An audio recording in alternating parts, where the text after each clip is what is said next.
Hi, I'm Jim Hughes, and I'm President and Chief Science Officer of Himalayan Salt Company. We've been dealing with Himalayan salt for over 10 years. This salt comes from the Himalayan mountain region of South Asia. It's been mined for over 4,000 years. The history of the salt is written back that far. It's been used for its food value, it's been used for its medicinal value, and it's been used for its curative properties. The Himalayan salt is mentioned specifically in very ancient Indian medical texts. It's also mentioned in Chinese medical texts, in Japanese texts, and in the Korean texts. So it's been well known for a long time. The salt was formed originally from an ocean that existed between what we think of as India and China today. That ocean evaporated and left the salt behind, and sometime after that last event, the two tectonic plates, the one that we think of as India and the one that we think of as Asia, came together, and right now the Indian tectonic plate is riding up over China, and that is the Himalayan mountain range.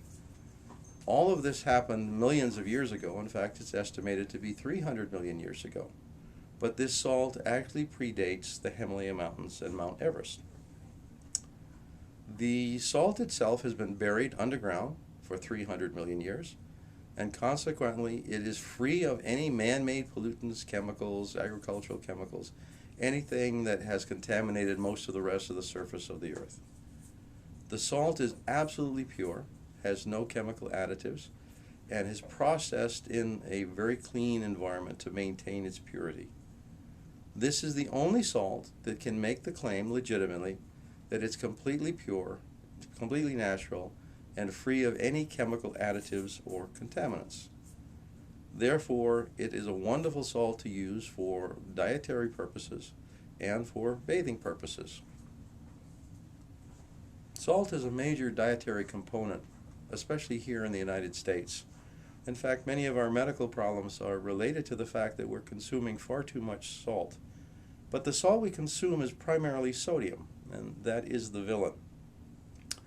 Most of the salt we have is processed salt. That stuff that you buy in the supermarket is not a natural salt. It's been chemically purified.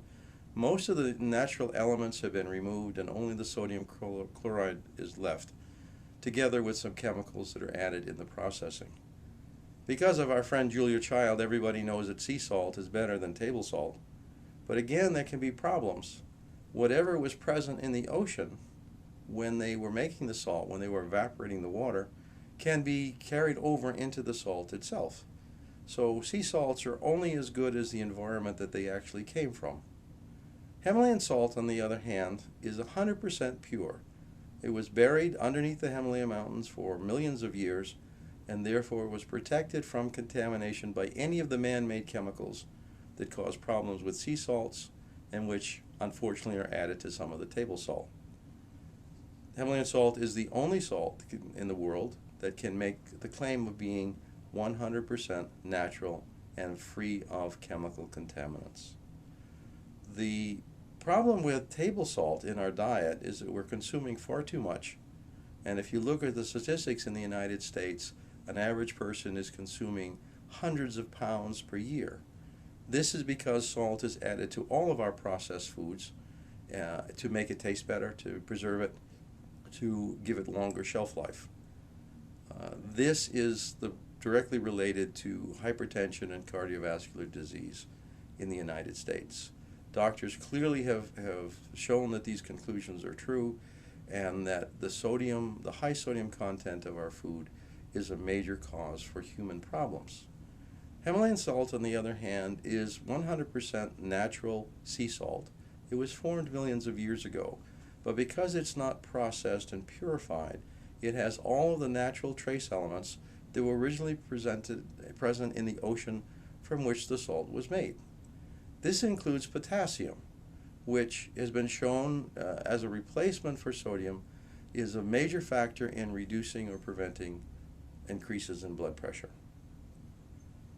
Himalayan salt is a wonderful bath salt to use for bathing. It has the effects of exfoliating skin and of providing a very deep and thorough cleaning of soap residues, chemical residues, and other components that can be present and accumulate in our skin with time.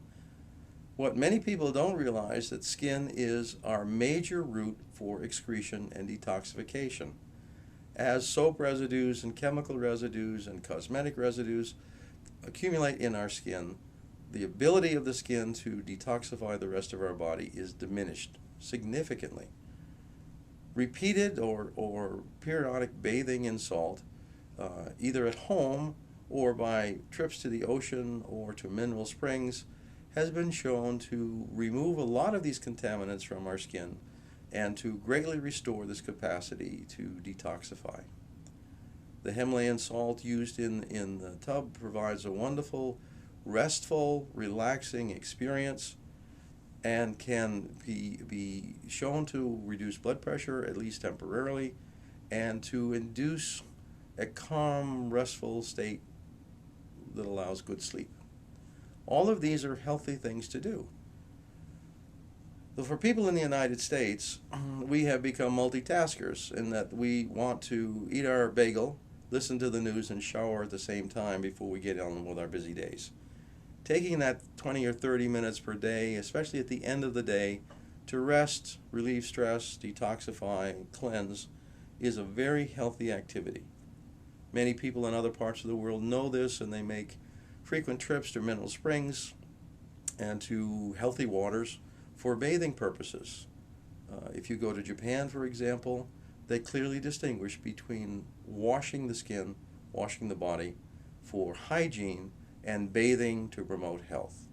So doing this kind of thing routinely or in our daily routine is not only healthful, but it's health promoting.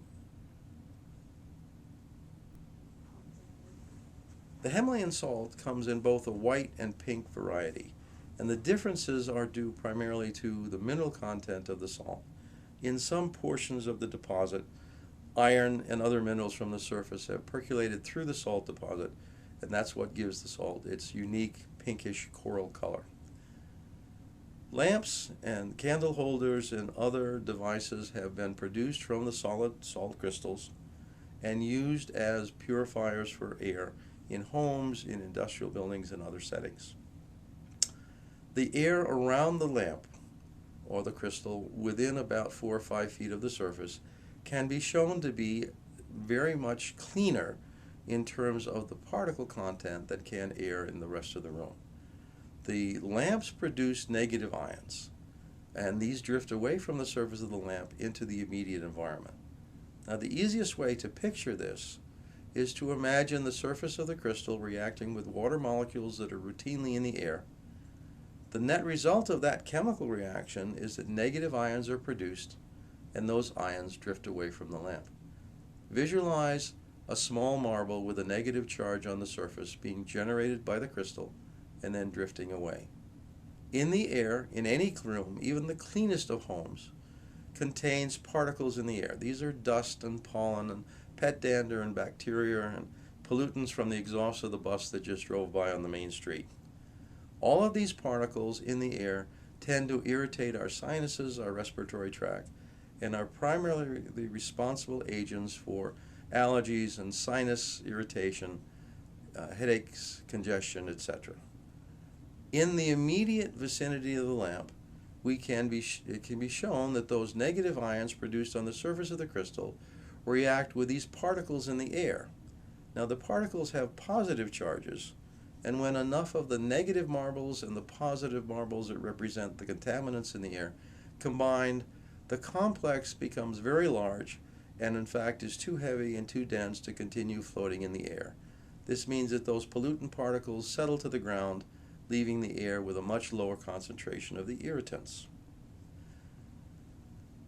The air in the immediate vicinity of the lamp can be measured with a particle counter like they would use in a hospital or an electronic manufacturing facility, and you can physically measure the lower concentration of the particles in that vicinity of the lamp as compared to air in the rest of the room.